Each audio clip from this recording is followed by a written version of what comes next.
Foreshadow.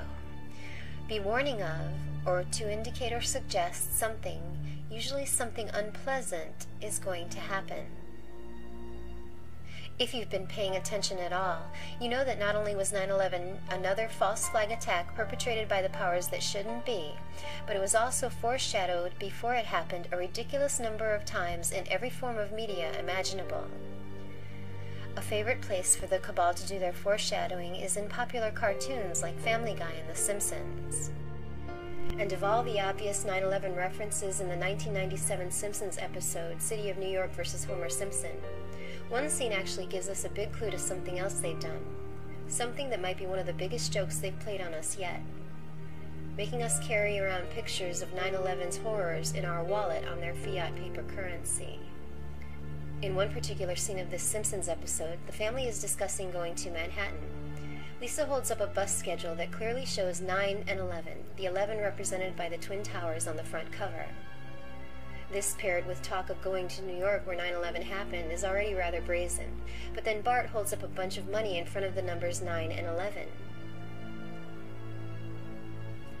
The price of the bus trip, or the reason unemployed 10-year-old Bart has this cash, does not come up at any other point in the episode. It's simply a clue within a clue: 9/11 and money. So let's take a close look at our money.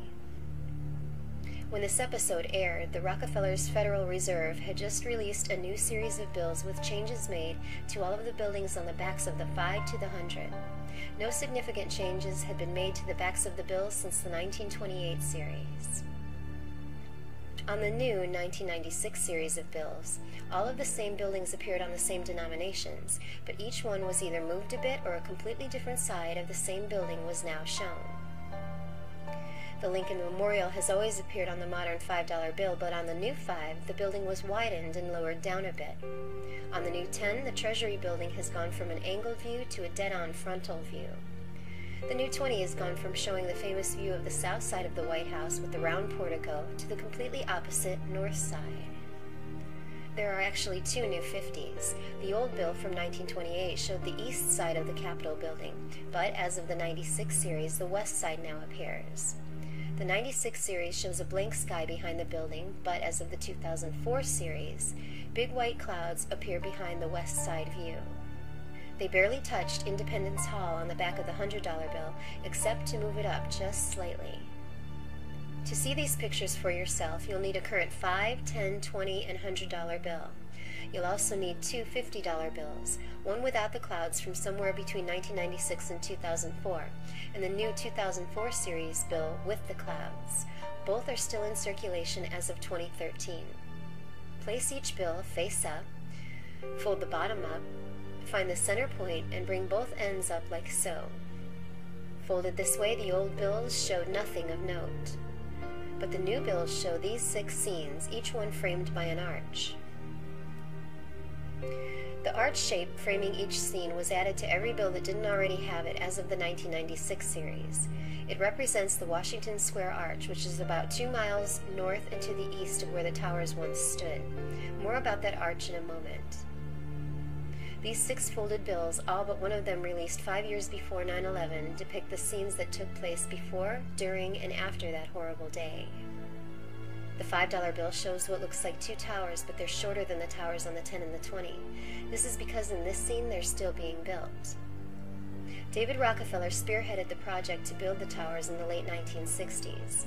Together with his brother Nelson, New York governor at the time, they made deals, flexed political muscle, and soon the Port Authority of New York initiated eminent domain proceedings against the outraged residents and businesses in Lower Manhattan that stood where the Rockefellers wanted the towers built. Over 300 businesses were displaced and destroyed to make way for the towers. Here's David Rockefeller in 1967 on the cover of Newsweek, less than 1 year after the groundbreaking for the WTC began. The hands on his watch, which is prominently displayed, are set at 9 and 11. The folded $5 bill shows the Twin Towers in the midst of their construction. You can even see something that looks like the kangaroo cranes used to build the towers on the top. The folded $5 bill is scene 1, towers being built. The $10 bill shows the tower on the right, which, through the arch, would be the North Tower, with what looks like fire and smoke close to the top. The North Tower was the first one that was hit on 9/11 between the 93rd and 98th floors of the 110-floor building at 8:46 a.m. Note that the artist decided for some reason to make a few leaves going in a different direction than the rest right here, exactly where the iconic first plane hole on the north side of the North Tower would appear on 9/11/2001. The folded $10 bill is scene 2, North Tower hit. The $20 bill shows the tower on the left now with the fire and smoke, much lower than the one on the right. This is because the South Tower would be hit next, about 20 floors lower than the North at 9:03 a.m. A close-up of the top areas of the 20 shows clustered groups of oval shapes supposedly representing leaves, but none of these leaves are found in the close-up of any of the other bills. Many of these oval shapes seem to be arranged one on top of the other. Could we be looking at something else they knew would happen on 9/11? Are these representative of their victims, clamoring for air in the final moments of their lives, piled on top of each other in the extremely narrow windows of the towers? The folded $20 bill is scene 3, South Tower hit. The 1996 $50 bill and the 2004 $50 bill show the next two scenes, but they're out of order. I guess even arrogant, psychotic Satanists have to be a little bit subtle. The 2004 $50 bill, folded, is an obvious depiction of the towers being demolished. Scene 4. The 1996 $50 bill shows scene 5, nothing through the arch, which is how the view looked from after the destruction of the Twin Towers on September 11, 2001, until the next scene was made reality around 2009. In 2007, despite a great deal of opposition from local politicians and the artists and residents who use Washington Square Park, the City of New York Parks Department and Rockefeller cohort Mayor Michael Bloomberg pushed through a park renovation project, spending tens of millions of dollars to, among other things, move the Washington Square Park's fountain from the place where it had been located in the center of the park for 138 years. The new spot for the fountain? 22 feet east, so that it now sits almost in line with the opening in the archway. This is the view through the arch today. The folded $100 bill is the sixth scene, the water fountain. There's a biblical connotation to the entire 9/11 ritual that explains why this water fountain would be the final step. The Twin Towers and Building 7 represented Solomon's temple. The view of the fountain through the arch today signifies the water siphoned to the temple to wash away the massive amounts of blood from the sacrifices that took place there. Here are two pieces of King Solomon's actual aqueduct on display at the Rockefeller Museum in Jerusalem. This water fountain through this arch is what one will see today when traveling down Fifth Avenue from Midtown to Lower Manhattan. Someone like David Rockefeller, who has a home in Midtown Manhattan. David has been making the trip south to Lower Manhattan since at least the 1950s.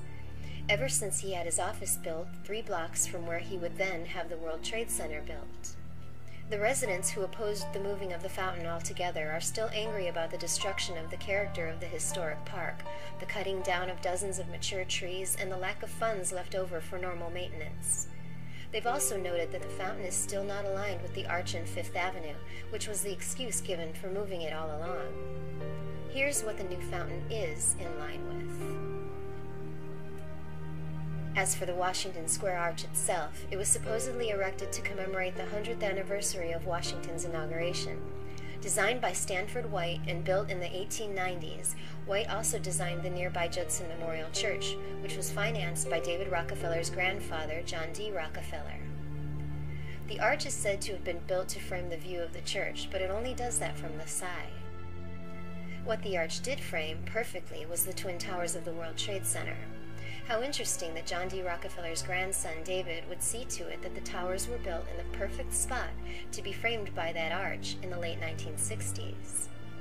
The two of you, when you were a leader at Chase Manhattan and he was governor, were responsible for, really, the World Trade Center. We worked together on that. He has left his imprint on urban redevelopment projects from Lower Manhattan to San Francisco's Embarcadero. Lower Manhattan to San Francisco's Embarcadero. Lower Manhattan. The cornerstone of this arch was laid in 1890 in accordance with the ancient rites of Masonry and in full Masonic ritual. Presiding at the dedication ceremony for the arch were 10 officers of the Grand Lodge of Masons. You know, the Masons, one of those repugnant secret societies Kennedy warned us about. The very word secrecy is repugnant in a free and open society, and we are, as a people, inherently and historically opposed to secret societies, to secret oaths, and to secret proceedings. In 2000, the New York City Parks Department embarked on an extensive restoration of the arch. They unveiled and rededicated the arch on August 16, 2001, just 26 days before it would frame the most horrific mass murder in the history of the United States. The arch has 2 inscriptions on it. One is a George Washington quote that ends in the words, "The event is in the hand of God." Washington was talking about the creation of the Constitution when he supposedly said this. Since it was erected in the late 1800s, this might seem like a ridiculously long time to wait for the event that justifies the deed, but maybe the event was supposed to happen much earlier. In fact, in the early 1900s, some unidentified, extremely affluent financier approached famous Spanish architect Antoni Gaudí to design a hotel to be built in Lower Manhattan. Gaudí's Gothic-inspired creation would have had at least one 1,100-foot-tall tower. For unknown reasons, the plans fell through. Gaudí, a religious man, abandoned all of his secular work and cloistered himself inside the workshop of La Sagrada Familia. Turns out, Gaudí's Gothic hotel would have been built on the exact spot where the Twin Towers, with their Gothic-inspired exteriors, would be built in the late 1960s thanks to good old David. Could the mysterious, extremely affluent financier have been John D. Rockefeller? Could the plan have been put on hold because the richest man in history had also become the most hated man in America? Ida Tarbell's book and character study exposing his evil turned public and political opinion against him. The 1914 Ludlow massacre didn't help the Rockefeller name either. John D. Rockefeller spent much of the last 30 years of his life in hiding. On page 4 of his 2002 autobiography entitled Memoirs, David writes of how pleased he is that people close to his grandfather say that he is the grandchild most like him, and that he was very much his grandfather's favorite. What's with the Rockefeller family's apparent desire to make sure that a Gothic building went up on that spot in Lower Manhattan? Well, short of a confession, we can only speculate, but the Goths were basically a Germanic people who, in the 3rd to the 6th century, basically went around ravaging, pillaging, and plundering much of Europe. When they conquered Rome, they destroyed the ancient buildings and built new Gothic structures. The 2006 New York Sun article entitled American Gothic is about John D. Rockefeller's love of Gothic architecture.